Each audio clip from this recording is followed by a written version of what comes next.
What's been interesting to me in watching some of the economic chaos is seeing people who barely have any cash to get their business through this.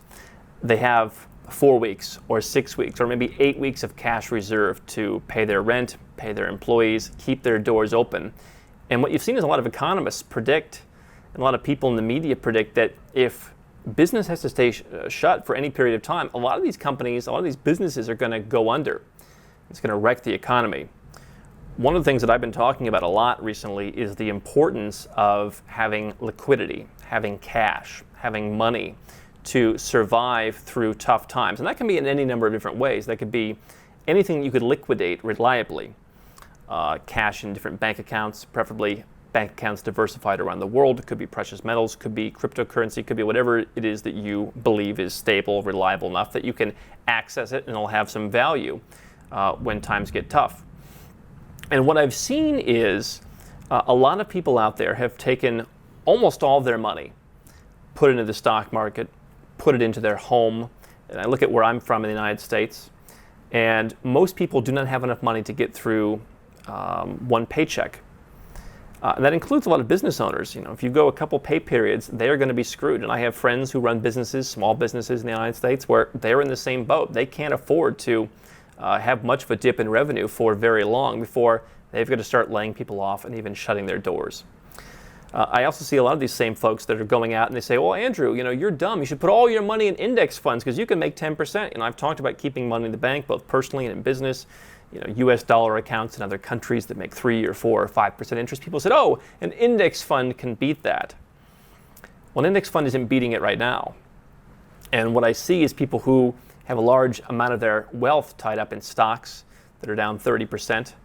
And then they panic and they freak out because they look at the numbers on paper and they're not thinking long term, and they wonder what they're going to do. And they don't want to cash it out, or they cash it at a loss. And my position is, if you're in business, you want to have cash, because if you have cash, you're going to hire that guy's employees when he has to lay people off. When he goes out of business, you're going to take his customers. You know, I believe in being diversified. I believe in having lots of different types of assets. I own stocks. I do believe in the stock market. I own real estate. I own metals. I own a lot of different things. I have cash. Everything serves its own purpose. You know, I own an apartment in Montenegro on a property. It's my home. It's hard to liquidate a property in Montenegro when the border is locked down and tourists can't come and people aren't focused on buying summer homes. The purpose of that home was never to be something that I would liquidate in times of difficulty or when I needed to. The purpose of that home was, I'm going to own this home for the next X number of years, or maybe forever. And that's the purpose that home is going to serve. And it may have a certain store of value, but it's not going to be a liquid store of value. And so really what I see is the biggest challenge, the biggest roadblock for a lot of people in surviving and thriving in these tough times, is they're keeping up with the Joneses. They're stuck on one linear path in one society. You know, what we talk about here at Nomad Capitalist is go where you're treated best. There is no one perfect country for everything, let alone anything. Yet, when I talk to folks, when I talk to friends of mine who are small business owners, when I send people on my team to go to conferences in countries like the United States or elsewhere, and they meet other business owners, what am I hearing? I'm hearing the same things.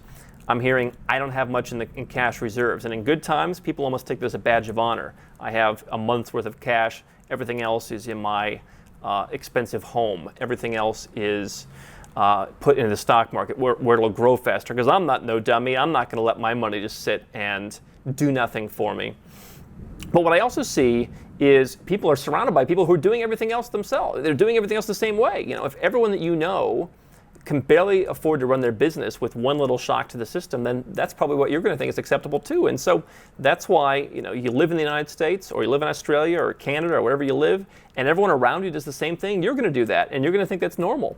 And what, for me, living overseas, being diversified, having homes, having bank accounts, having companies all over the world has done for me, having traveled to over 100 countries has done for me, is it showed me that different people have different perspectives. Different people around the world remember what tough times were like, and they will never forget, and they like to keep liquidity.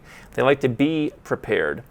What I see is whether you have a job or whether you have a business, if you are tethered only to one society, you are going to be hardwired to keep up with the Joneses. Where I come from, the United States, that means you have a nice home. Maybe it's a McMansion, as they call it. Maybe it's just a nice, expensive home in a nice suburb. You probably drive a nice car. Your wife drives maybe even a nicer car. You send your kids potentially to decent schools. You go on nice vacations. You're doing the same things that everyone else is doing. And the result is you're getting the same things that everyone else is getting. When I left the United States, I sold my car. I have not bought a car since. I haven't driven a car since. I don't have a non-US driver's license. And what that has shown for me is it's possible to live life without a car. And I go to Malaysia. I spend part of my time in Malaysia, or I go to Montenegro, I spend some time there, I go to Georgia. Those people are often trying to acquire cars. They have recently acquired cars. They're proud of their cars. I walk around my neighborhood in Malaysia, people are driving around in their S-Class Mercedes, and I think that some of them think, who's this guy without a car? You talk to people in Malaysia and other countries, and they say, well, how do you not have a car? I said, I don't have a car because I live in a different realm than you do. You live in your society, your friends have cars, you spend money on cars. Maybe you have a $1,000 a month car lease. Well, that's fine. I could afford a $1,000 car lease. Perhaps you could too.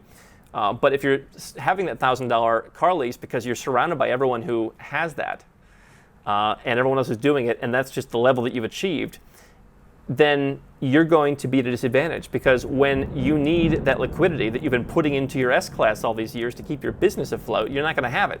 You've spent it keeping up with the Joneses. You've spent it keeping up with all the other things that people around you in society are doing. And so Nomad Capitalist is all about doing things in a different way. It's about seeing what do you really need, what do you really want, what serves you. I'm not here to talk about a minimalist life. I do not live a minimalist life. I like to buy nice stuff. But I think that the key word that diversifying internationally brings up is intentionality. Are you doing things intentionally? Are you simply saying, well, hey, I'm an entrepreneur, I make $500,000 a year, and so where I live, $500,000 a year means you buy the Mercedes, it means you live in this neighborhood, it means you go to this gym, and you do this, and you do that, and you golf over here. Like, these are the things that you do. That's the truth anywhere in the world. I mean, I remember in Singapore a number of years ago, people telling me about I think it was the 4 C's. The 4th C was country club. That was the old school way of doing things. Now it's evolving and people have different tastes. But for the longest time, if you lived in Singapore and that was your whole life, it was, hey, what's your country club? If you're a successful guy, what's your country club? I don't belong to a country club. I don't want to go to a country club. I don't play golf. I don't, hang out. I do belong to a gentleman's smokehouse club where I go and sip scotch and watch people smoke cigars and hang out with old-timey music. It costs me $800 a year. It doesn't cost $50,000 to join, and I'm not doing it because anyone else that I know is there. In fact, I'm doing it because no one else that I know is there, and it's my respite from the world. For me, going offshore not only means you're going to pay less tax in your business, that money can be put back into your business to pile up a cash position without having to sacrifice the investments that you're making elsewhere, without having to sacrifice your lifestyle. You can go offshore and have all those things that you like now, but pay less in tax to the government that wastes it.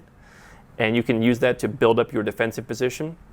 But when you do that, when you go offshore, when you start discovering there's a life outside of the bubble that you're from, you will start to cut out the stuff that you do not need. You can put that you can put those resources back into your business, back into your lifestyle, and I believe it will change your mindset. It will give you a new approach to really doing what it is that you want. Not what everyone else wants, not what is the accepted standard, but what it is that you want.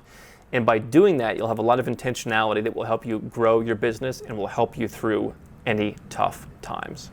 How can Nomad Capitalist help you? 4 ways. Number 1, subscribe to our channel and click the notification bell to make sure you get our new video every day. Number 2, get a copy of Nomad Capitalist, the book. You'll learn a lot of my personal experiences over a dozen years of studying this stuff, as well as exactly some of the strategies that you can use to build your Nomad Capitalist plan. Number 3, if you're not sure where to start, but you want to come and learn from my team and I, you want to come and mingle with like-minded people, learn more about our live conference, Nomad Capitalist Live. It's coming up soon. And number 4, if you want some help right now because you've got a burning issue, you need something solved, you want to lower your taxes, get a second passport, or build the Nomad Capitalist lifestyle of your dreams, go to nomadcapitalist.com and click on Become a Client.